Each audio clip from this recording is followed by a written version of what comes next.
में आज के इस वीडियो में हम लोग माध्यमिक क्लास में हिंदी कंटिन्यू करेंगे, जो कि हमारा चौथा अनिवार्य सब्जेक्ट है। बहुत प्रतीक्षा थी आप लोगों की हिंदी की और संस्कृत की। हम अपने अनुसार आपको बेहतर तैयारी करके देंगे, मतलब कि अच्छे से तैयारी करवा के हम आपको देंगे, ताकि आप फर्स्ट डिवीज़न में भी अच्छे नंबर ला सकें। और आपको किस तरीके से क्वेश्चन लिखने हैं वो भी हम आपको बता रहे हैं। जैसे कि हमने आपको 3 पैराग्राफ वाले लाइन दिए थे, जो पेड लिए हैं उनके हम व्हाट्सएप पे भी भेज दिए हैं। जो बैच ले लिए हैं उनको हम व्हाट्सएप पर भेज दिए हैं। तो उस 3 पैराग्राफ जो हमने आपको याद करने के लिए 1 दिन 2 दिन पहले दिए थे, वो आपको यहाँ पर ज़रूरत पड़ने वाली है, क्योंकि वो सब क्वेश्चन के लिए वैलिड है। वो सारे क्वेश्चन में आपको 2 से 3 नंबर दिला सकते हैं। यदि मतलब कि कोई भी हिंदी का क्वेश्चन आएगा, वो 3 पैराग्राफ आप याद करके जा रहे हैं और लिख रहे हैं, तो उसमें आपको मतलब क्वेश्चन का 3 नंबर मिल जाएगा, जो यदि 5 नंबर का है। और यदि आगे का जो क्वेश्चन में दिया गया है, जो पूछ रहा है, वो भी लिख दीजिएगा, तो आपको 5 में 5 मिल जाएंगे। तो इसके रिगार्डिंग जैसे कि हमने ये सब हमको ज़रूरत पड़ने वाली है, और उसको हम एक बार फिर से रिपीट कर देते हैं, जो कि हमने उस दिन आपको बताए थे कि किस तरीके से आपको हिंदी का क्वेश्चन अटेम्प्ट करने हैं। क्योंकि हमें पता है कि आप सब माध्यमिक एग्ज़ाम देने आते हैं, तो आपका किस लेवल पर आपकी तैयारी होती है, 0 लेवल पर रहती है। इसलिए हम आपको उस लेवल तक ले जाएंगे। और जो भी बैच नहीं लिया है, वो सारे कैंडिडेट ये बैच क्लास ले लीजिए, क्योंकि हम नहीं चाहते कि पिछले साल के जैसे कुछ अभ्यर्थी माध्यमिक एग्ज़ाम में भी फेल हो जाए। क्योंकि जब आप हमसे जुड़ जाते हैं, तो हम नहीं चाहते हैं कि आप लोग को मतलब कि फिर से एग्ज़ाम देना पड़े। आप लोग ज़रूर से ज़रूर बैच ले लें। हम आपको वहाँ पर सारा क्वेश्चन वीवीआई क्वेश्चन भेज देते हैं, और जो भी ले लिया है उसको हम रेगुलरली भेज रहे हैं, सारा कुछ दे रहे हैं। जो भी मटेरियल है, जो भी क्वेश्चन है, उसको शॉर्टली ट्रिक भी बता रहे हैं, किस तरीके से उनको मतलब अटेम्प्ट करने हैं क्वेश्चन को। और वो हम आपको दिखा देते हैं कि हिंदी का क्वेश्चन में कॉमन जो आपका टर्म है, क्योंकि सबके लिए वो लिखा जाएगा। और ये ऐसा कोई भी आपको नहीं बताएगा, कोई भी टीचर जल्द आपको नहीं बताएंगे। जो हम आपको शॉर्टली वाले जो नियम है, उसके तहत आपको डायरेक्टली 3 नंबर आपको दिलवा रहे हैं। मतलब बहुत ही कम मेहनत में 3 लाइन याद करने से हर एक क्वेश्चन में आपको 3 नंबर मिल रहा है। तो इससे ज़्यादा आपको क्या चाहिए? इससे भी कम आपको मेहनत चाहिए क्या? इससे कम मेहनत करने के लिए और कौन सा आपको उपाय दे दे?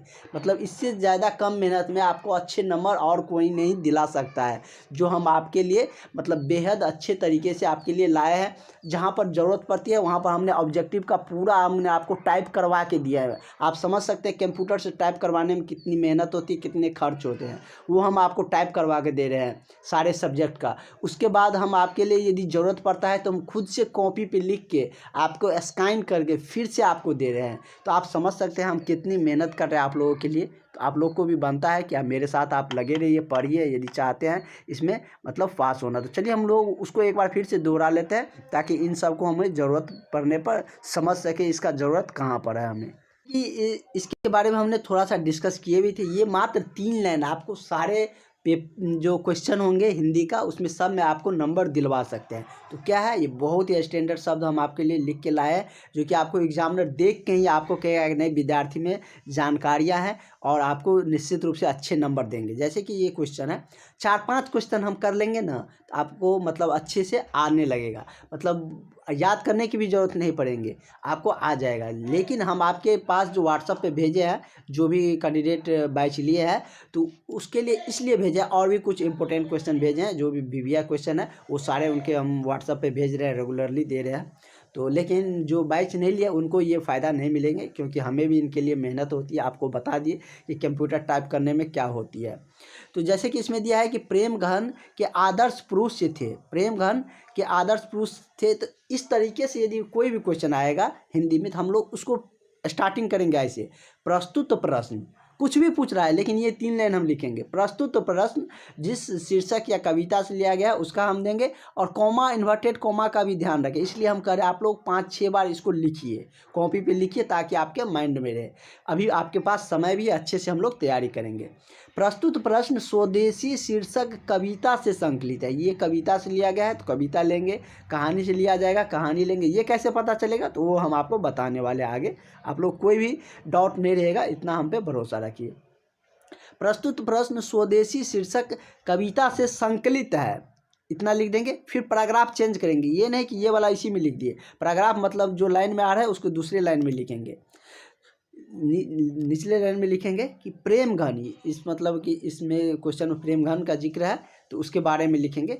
प्रेमघन एक आदर्श पुरुष और भारतेंदु हरिश्चंद्र थे। ये भी आपको आगे देखने को मिलने वाले हैं, किसी भी कवि के बारे में, उसका क्या चरित्र था, कैसा था, उसके बारे में हम लोग आगे देखने वाले हैं। इस तरीके से 4-5 क्वेश्चन में हम लोग प्रैक्टिस करेंगे तो अपने आप याद हो जाएगा। और हर एक क्वेश्चन में ये लाइन लिखने है। आपको क्वेश्चन नहीं भी आ रहा है, आप ये लिख दे रहे हैं और क्वेश्चन के अकॉर्डिंग कुछ भी आप लिख रहे हैं आगे, इसके आगे, तो आपको नंबर मिल जाएगा, अच्छा नंबर मिलेगा, ताकि आप अच्छे नंबर ला सके। तो ये आपको ट्रिक कोई भी कहीं पर भी नहीं मिलेगा, तो ये हम आपको बता रहे हैं। तो आप लोग मतलब फटाफट बैच ले लीजिए, आपके पास समय बहुत कम है। एग्ज़ाम का इन्फॉर्मेशन भी हम आपको व्हाट्सएप पे बता देंगे। तो चलिए हम लोग आगे कंटिन्यू करते हैं।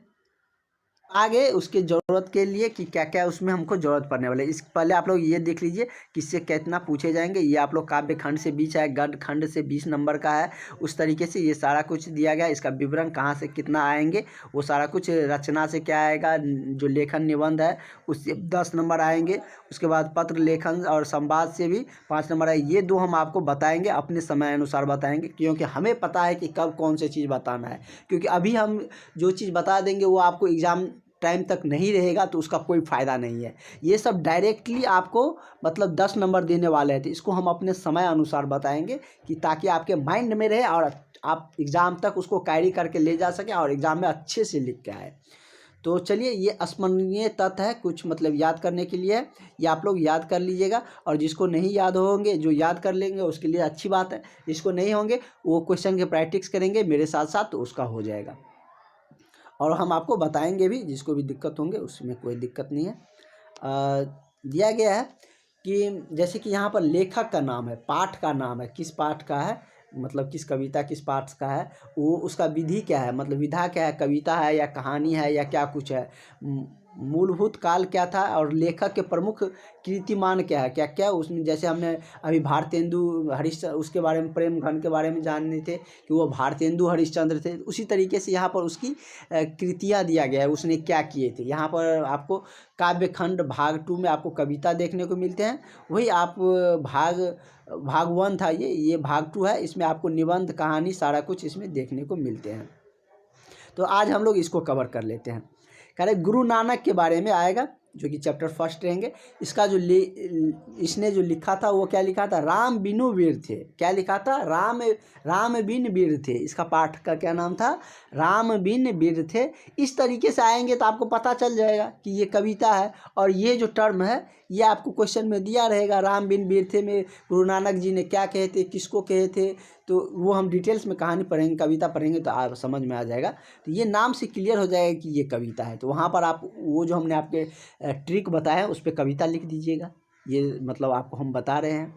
और उसके बाद जैसे कि उसका जो, ये हमको याद रखने की ज़्यादा ज़रूरत नहीं, इसके बारे में हम याद रख सकते हैं कि जहाँ पे हम लिखते थे उसमें कि आप लोग वो पेज खोल लीजिएगा जिसके पास भी भेज दिए हैं कि जो कि प्रेमघन साहब मतलब भारतेंदु और हरिश्चंद्र थे। तो यहाँ पर लिखेंगे गुरु नानक जी साहिल या जापूज थे, और उनके जो शीर्षक कहानी है मतलब ये कविता से मतलब संकलित है, राम बिन वीर थे। इस तरीके से क्वेश्चन हम लोग देखेंगे तो और क्लियर हो जाएगा।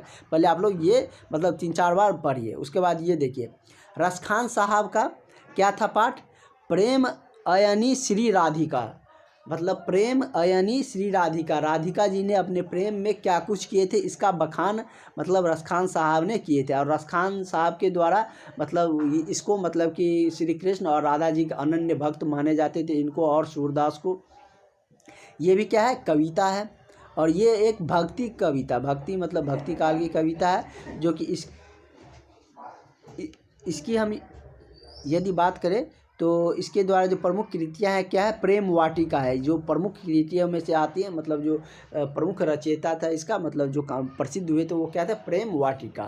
तो ये सब जरूरत पड़ने वाले हैं। कैसे जरूरत पड़ेंगे वो भी हम आपको बताएंगे। आज हम आप लोग को दिखा रहे हैं ताकि आप लोग 1-2 बार इसको पढ़ ले। यदि आप लोग बैच नहीं लिए तो इतने सारा लिखना पड़ेगा, और कुछ इंपॉर्टेंट जो हम बताएंगे वो तो आपको मिलेगा नहीं, इसलिए आप लोग बैच ज़रूर ले लें। अब सोचने की ज़रूरत नहीं, आपने एडमिशन ले लिया तो आपको पास करना है, चाहे जिस विधि से हो। तो आप इसमें सोचने क्या है कि हम कल एडमिशन लेंगे, कल से क्लास करेंगे, परसों से करेंगे। जितना लेट होइएगा उतना छूटेगा, उतना आपको नंबर कम आएंगे। अगला है कि घनानन के बारे में, मतलब कि घनानन अति सुधो स्नेह पाठ लिखा था, कविते थे, उसका क्या था, मतलब कि इसमें से जो आपको आसान लग रहा है, सुजान सागर या वीरा लीला या प्रेम पथिका इनके प्रमुख लेखिका या कृति थे। उसी तरह से प्रेमघन का स्वदेशी चैप्टर इसमें देखने को मिल रहे हैं, जो कि स्वदेशी के बारे में भी हम लोग डिटेल्स में देखेंगे। ये सब जो लेखक है बहुत सारे लिखे हैं कविता कहानी, लेकिन उसका जो चैप्टर इसमें लिया है उसी के बारे में हम लोग जानेंगे। ये कविता है, इसमें सब कविते मिलेंगे। और ये प्रेमघन क्या थे, प्रेमघन को सर्वस्व कहा जाता था। प्रेमघन सर्वस्व मतलब कवि लेखक थे।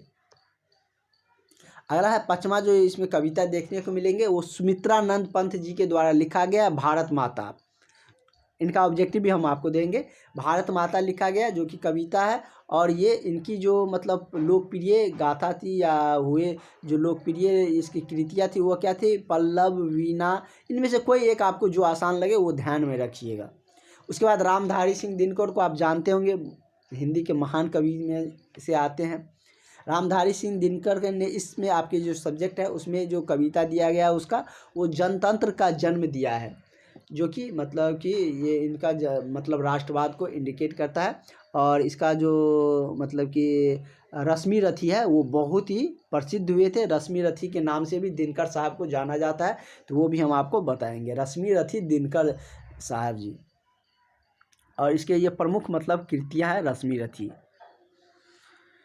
उसके बाद आपने इनके महाभारत का जो कुछ तथ्य था उसके बारे में जो आपने सुने होंगे वो रश्मि रथी से ही लिया मतलब लिखा गया है कि मतलब कृष्ण भगवान और जो संदेश लेकर आते हैं जो कि पांडव का संदेश कौरव के पास कि उसे 5 ग्राम दे दो, तो दुर्योधन जो कहता है उसके हम सुई के नोक के बराबर नहीं देंगे। तो उसी टाइम जो कहे थे मतलब उसी को मतलब अच्छे लफ्ज़ों में लिखे हैं प्रेमघन साहब ने, जैसे रामधारी सिंह दिनकर ने, कि मतलब कि उसमें हम आपको वो सुनाएंगे भी, वो बहुत ही इंटरेस्टिंग कहानी है। अगला है कुंवर नारायण, एक वृक्ष की हत्या मतलब 10 पुत्रों के बराबर होते ये इसमें मतलब वर्णन किया गया है। तो ये मतलब कुंवर नारायण जी के द्वारा लिखा गया है, और इसका मतलब प्रमुख जो कवि मतलब जो कृतियाँ थी वो चक्रव्यूह थी, और भी बहुत सारे थे वो देख सकते हैं। उसके बाद ये है अनामिका जी के द्वारा लिखा गया था अक्षर ज्ञान, जो कि इसमें मतलब आप देख सकते हैं बीजाक्षर इसकी मतलब प्रमुख कृतियाँ थी। और इस तरीके से आप लोग ये आप देख लीजिएगा, इतने सारे हैं। आज के लिए आपको इतना मतलब आप कम से कम 4 से 5 बार ज़रूर पढ़िएगा, आपको PDF सारा कुछ मिल चुका है ताकि आपको ध्यान में रहे। और जो हमने आपको वो जो प्रस्तुत प्रश्न वाले हमने आपको बताए हैं उसे भी 5 बार कम से कम लिखने का प्रयास करिएगा, क्योंकि आपके हिंदी के सब्जेक्ट में कोई भी लॉन्ग क्वेश्चन आएगा तो आपको उतना प्रोसेस उतना लिखना ही पड़ेगा। नहीं लिखिएगा तो नंबर कटेगा उसमें, तब हमको मत बोलिएगा। यदि वो लिख के आते हैं तो आपको ज़रूर नंबर मिलेगा, और ऐसा नहीं है मतलब 2 से 3 नंबर आपको ज़रूर उस पर मिल जाएगा, जबकि वो सब के लिए है। तो आप समझ सकते हैं सब क्वेश्चन में आपको 2 से 3 नंबर मिल रहा है, इतना अच्छा आपको कौन बता देगा।